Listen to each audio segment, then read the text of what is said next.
So let me tell you, it is my great honor and my great thrill to be introducing Aimee and Lyndon-Adams as one of our first couples today to talk and share with us their story about who they are. And they're going to introduce themselves first, and then we're going to go into later having a more deeper conversation about all these juicy ideas. So thank you, Aimee, and Victor, for coming and joining us. Aimee is, of course, always a consciousness leader. She's an author, a speaker, a metaphysician, and a tantrika. And she has her own private practice for over 30 years, teaching conscious, use of energy. And Victor Gold is a holistic health educator, polarity therapist, tantra yoga teacher, and a sexual healer. Awesome.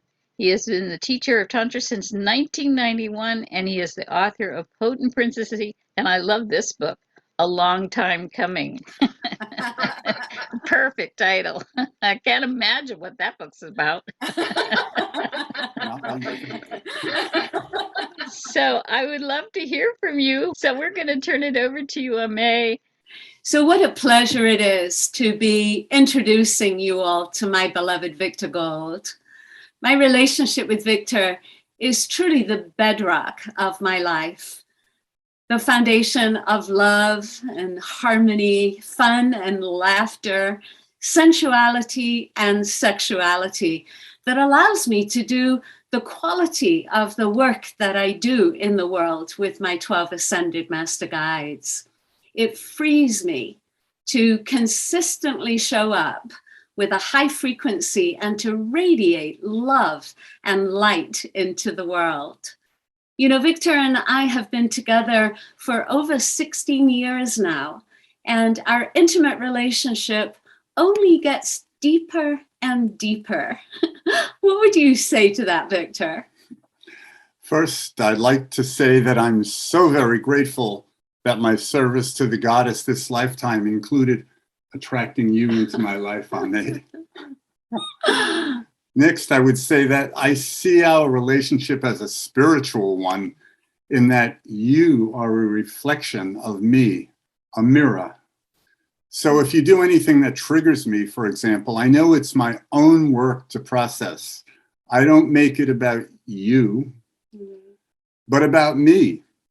Just like we are each responsible for our own orgasms, we are each responsible for working through the feelings that come up instead of projecting them onto one another. I know my role is to serve you as the living representation of the goddess and to support your happiness. I know that if the women of the house is happy, it's a happy house.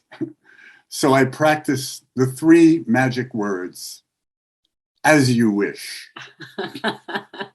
Lucky lady, right? What stands out for me is the harmony we enjoy. Different from other relationships, we don't nag and snipe at each other, attack each other's self-esteem, or withdraw into long pouts. In fact, one of our relationship tenets is to never attack one another's self-esteem. It's true. You've never once in all the years I've been with you made me feel badly about myself.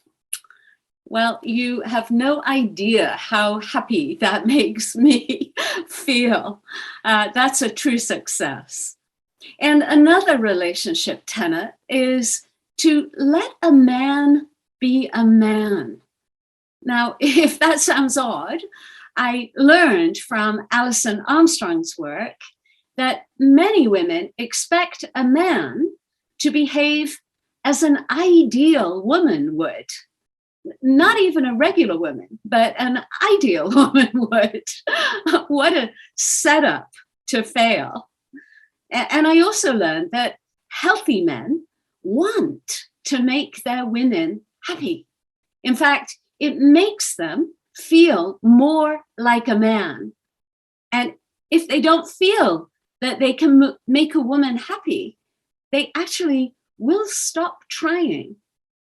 So when I recognized that I was ready for intimate relationship again, after taking a long break to heal from abuse, I asked for a relationship with a healthy man where I could go deeper and deeper and never stop. I know what you mean, Aimee. So many couples, myself included, got stuck in, well, excuse my French, the fucking, fighting, and forgiving syndrome.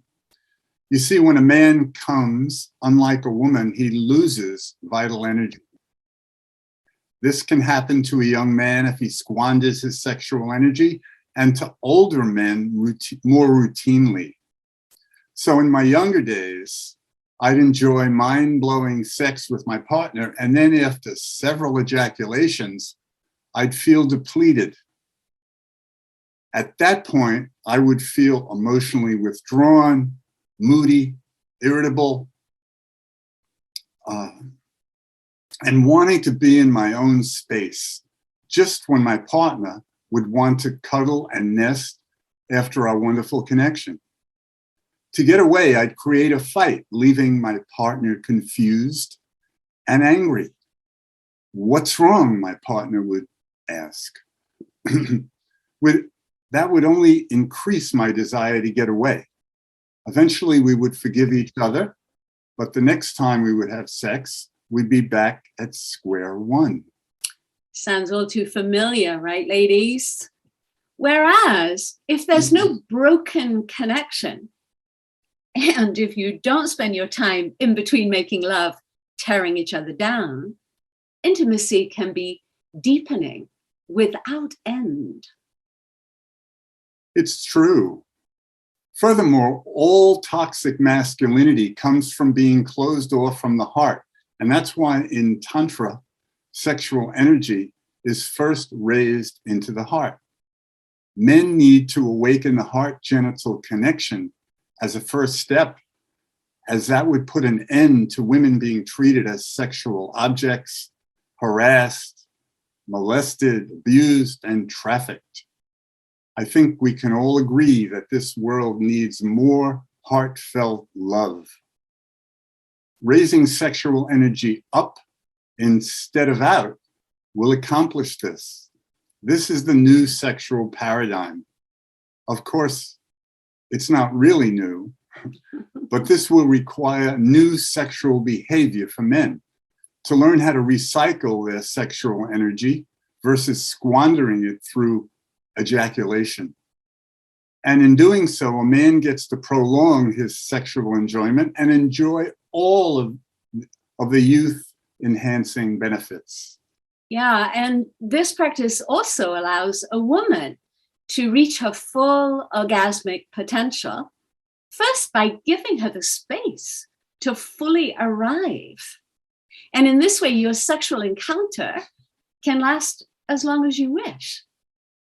This is important because the divine feminine is emerging out of her subordination by the patriarchy, because the balancing of the male-female energies have an important role to play in the evolution of our species and the healing of our culture. And why is that, Aimee? Well, honey, you've often told me it's not how you start, but how you finish, right? Because I was sexually molested by my father, I was over-sexualized early in my life and attracted all kinds of sexual predators. That led to my shutting down sexually. And it's only in these past 16 years with you have I been able to open up in love and safety and begin to explore what's possible in this arena. And of course, you found that sex, when properly practiced, is actually a spiritual practice designed to raise consciousness. Who knew? I certainly didn't know that for years and years. How very, very fortunate. Yes, and now the divine feminine is returning with an invitation to the divine masculine to enter sacred union and to ascend together. In fact, Two of my ascended master guides, Mary Magdalene and Yeshua, otherwise known as Jesus, have asked Victor and I to design and teach a 3-part course on sacred intimacy with them. Mary has said she's waited 2,000 years to bring the information on how to use conscious sexuality as a path to ascension. Although I've written several books primarily targeting men and the women who love them, this course will bring together my work and Aimee's teachings on energetic and emotional integrity, as well as up-to-the-minute information from Yeshua and Mary Magdalene. So if you'd like to be notified about our new course and invited to our free introduction to the course, I'm going to pop my website address in the chat. Just sign up to be on my newsletter, and that way you'll get notified when we're about to roll out this course. Thanks for listening, and we look forward to answering some of your questions. Thank you so much. Victor, it's such an honor to meet you. I tell you, when Aimee was telling me about her meeting you, well, the thing that really struck me was she said, "Oh my God, he's the safest man I've ever been with." And I know any woman on this call understands what that means. You know, a friend of mine was walking with his girlfriend, and they were taking a fairly decent long walk. And all of a sudden, he noticed that she was starting to get very withdrawn and pulled in and everything. And so he asked her what was going on, and she goes, "This is not a safe area where we're walking into." It never even occurred to him. He didn't even realize it, you know, but we do. There's not a place that we can still go today where we can say, yes, I can confidently walk in safety in anywhere I want to go. You know, it's a really up-leveling of our consciousness that's going to take a lot of work still. So I just want you to know, and I'm sure everybody on this call, and Aimee, I'm sure you do, is that Victor, we honor you, we love you, we appreciate who you are, and I am so grateful for you being on this planet with your message and your partnership with Aimee. You've got a winning woman, that's for sure. No doubt about that, and I'm glad you're a smart man. So, but thank you so much. Really appreciate it. So, I think that, Mary Magdalene actually called it out and said that, this type of relationship intimacy that is possible for human beings can't happen unless people feel safe within that relationship and loved within that relationship. When safety and love are present, our bodies automatically open. When you don't feel safe or loved, they close. What would you say, honey? I would say that harmony is a top priority. And so Aimee and I, in 16 years, I can never remember having an argument or any situation where Aimee was mean to me or I was mean to her. Oh my God. So we really safeguard each other's self-esteem. And I would rather be happy than be right. And so if we get into disagreements, I always mention the 3 magic words, as you wish. What Victor said to me when we first got together was that his understanding was that the woman sets the rules in the house. And those rules are subject to change at any time without any advance notice. And I went, this is my man. Yeah, I've always felt that my number one job is to empower Aimee. That's first and foremost. I've always felt the need to empower women in whatever way I can. I love women. I've always loved to hang with women, not so much with men, though I've spent plenty of years playing sports, competitive sports with men. As soon as I was off the courts, I would return to women because I prefer to hang with women. I just love the feminine energy, and I'm really interested in balancing male-female energy. But I have to ask you, Victor, because I suspect and imagine that you feel whole in this relationship and that your needs are getting met too. And that if you have any identified need, that there's a safety for you to be able to be in conversation and curiosity and exploration with your partner about how, I mean, it's great that you frame it this way, but I think for a lot of guys, well, how am I going to get my needs met, right? Right. Well, first and foremost, I'm here to support Aimee. Once I support her well enough, then I start to feel manly. I start to feel successful. And to me, that's what spiritual relationship is about. She provides the mirror. She reflects back to me. And then I have to process my own stuff. I don't lay it on her. I don't project onto her ever. Just as we said earlier, we're each responsible for our own orgasms, but we're also responsible for getting our own needs met.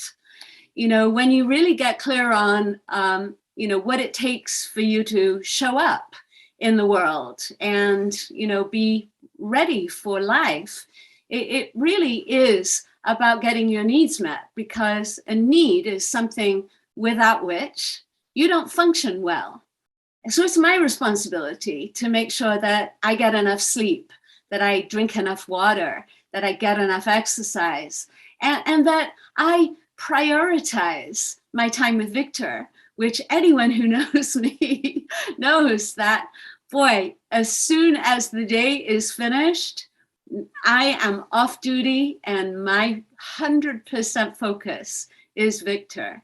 And I do think, to your point, Christy, though, that when there is so much love in a relationship, you actually find yourself anticipating one another's needs. So I will see something that, you know, I could do to make life better for Victor, and he does the same thing for me. It's just a delight. It's just such a delight. And so we're going to be bringing you back on with some more conversation in just a little bit. It's about owning your own masculine energy and owning your own feminine energy, and learning to allow your own masculine within as a woman to support you, to provide for you, to protect you, to be there for you, and for the feminine part of you to magnetically draw to yourself what you want. I think that before I did that, I was coming from that old place of looking for someone to complete me, but it was from a place of being empty. Instead of, once I'd done my own healing work and saw that I was able to take care of myself perfectly, then I'm not coming from need. I'm coming from, I want to have at least a good time with you as I do by myself, right? And then now we're in a relationship that isn't based on codependence, but on empowerment. Would you agree, honey? Absolutely. Yeah. I mean, I learned a long time ago that the real life is within, as you all know by now. And so I've always known that no woman is going to make me happy.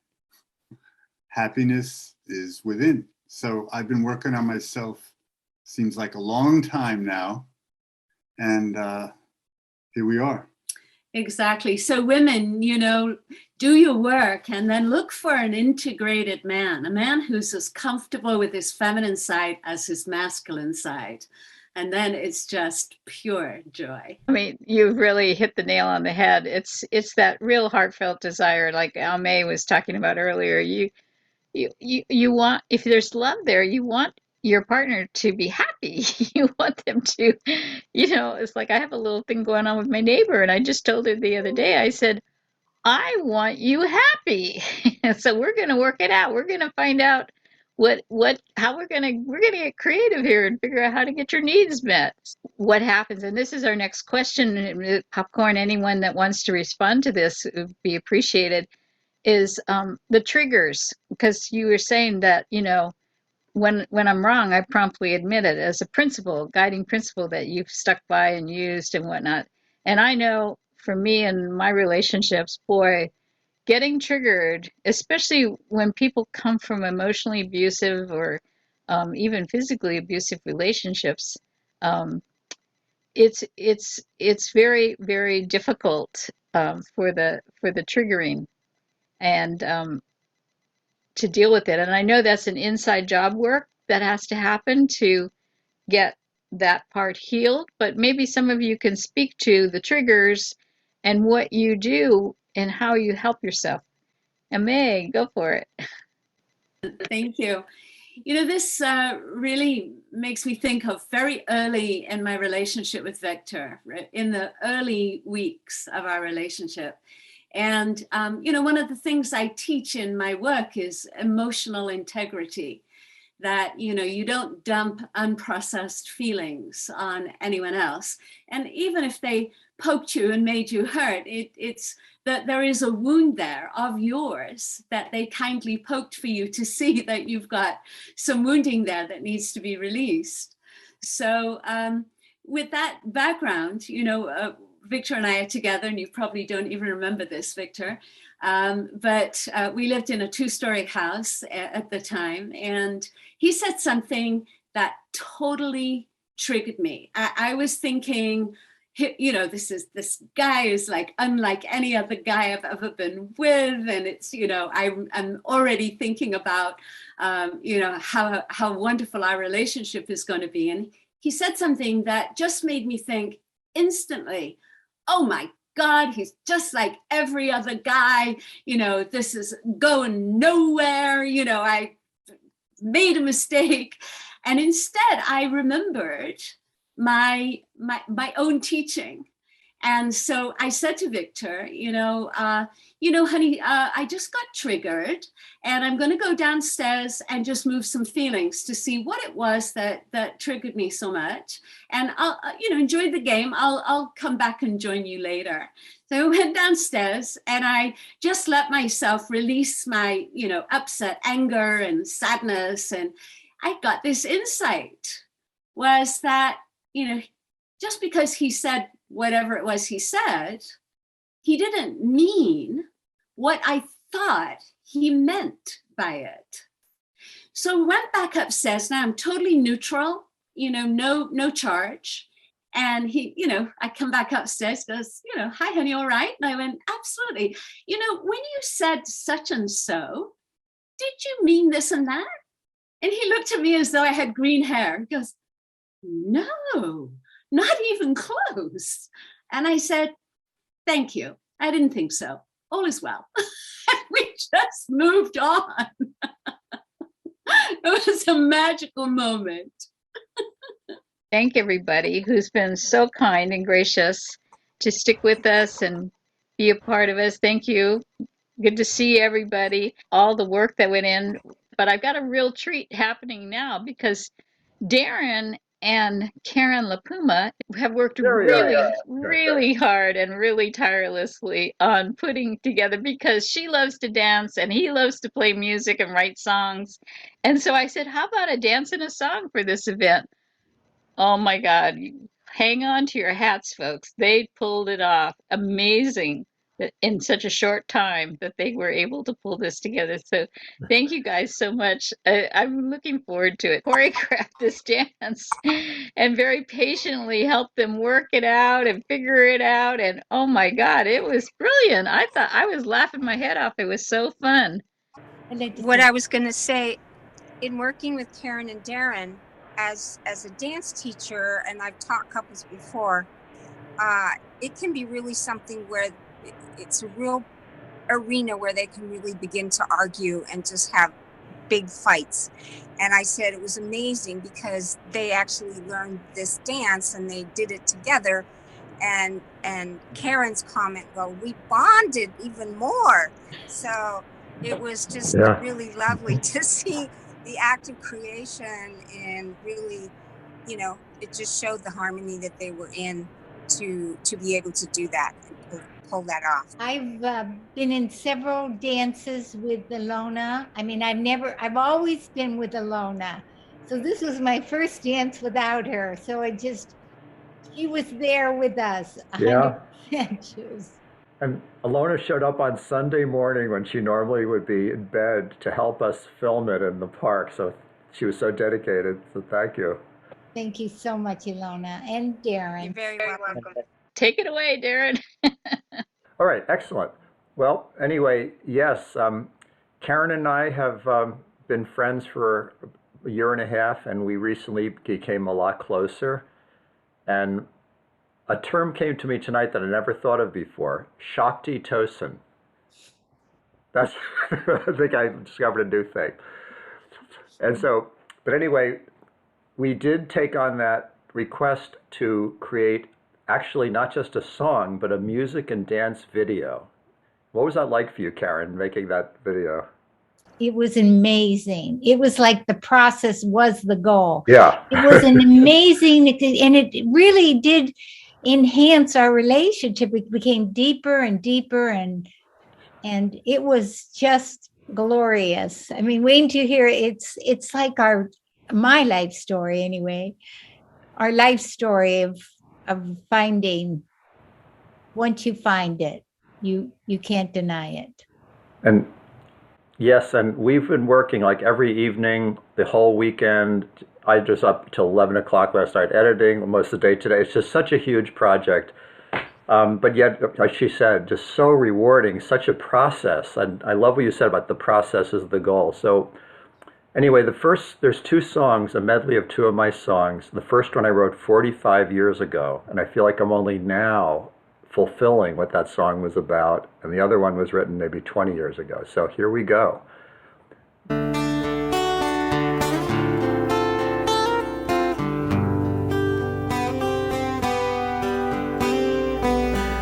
Everybody's looking for someone to cheer them, wipe away the doubts that are in their mind. Everybody knows that love is the answer, if only that sweet love we could find. I've tried.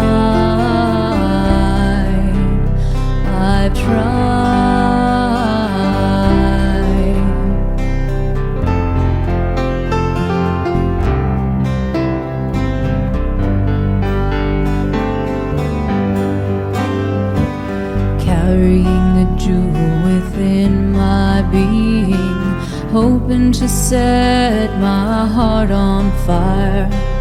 All the joy I've known has faded behind me.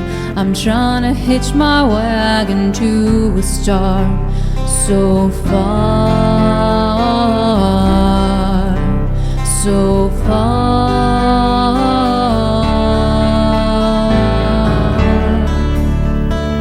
All the separation that you feel, wishing that love could be so real. Living in a world that is far from home, wondering how you're ever gonna come into your own. Well, you're dreaming, 'cause I'm seeing the love in your eyes, the song in your heart. It's just your worrying and a thinking that's been keeping us apart. I can feel it, that secret. This inside of you knows how to melt into the sea of the love I've always had for you right inside of me. You can't deny it once you find it.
away the love I wanted for my own.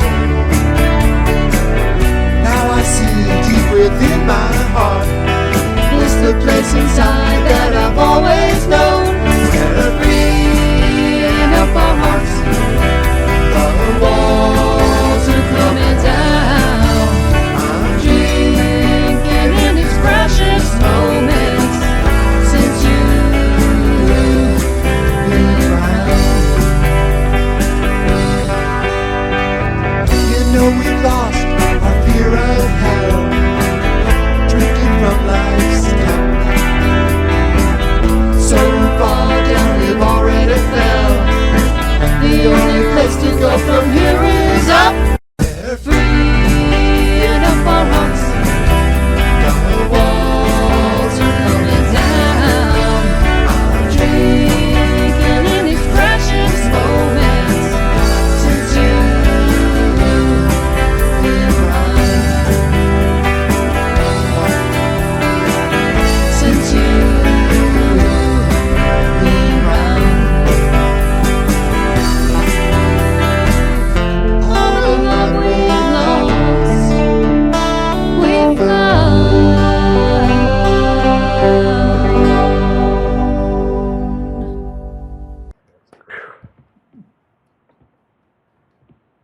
Yes.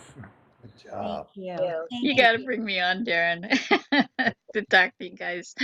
That was fabulous, you guys. So heartwarming, so endearing. So it was, if that is not creative energies from source, I don't know what is. But seriously, you guys, it was so cute. I was laughing through the whole song and the whole dance. Wow, very, very cool. People Well, could put if you have the reaction emojis down there, put your reaction emojis down for them. Give them a standing ovation, right? Yeah. anyway, Karen, I'm very grateful you're in my life and that we inspire each other to do things like this to celebrate our love. So thank you so much. It was of such a pleasure. Such a harmonious connection. It's really amazing. Thank you so much. And we are at time, folks. I just bless you all. I'm so grateful to everyone. Everybody you can unmute and we can all just say goodbye and thank you. And Victor, thank you very much. And Santon and Joel, I love you. Love you. And Karen and Darren and thanks. Blessings. Blessings to you all. Bye. I'm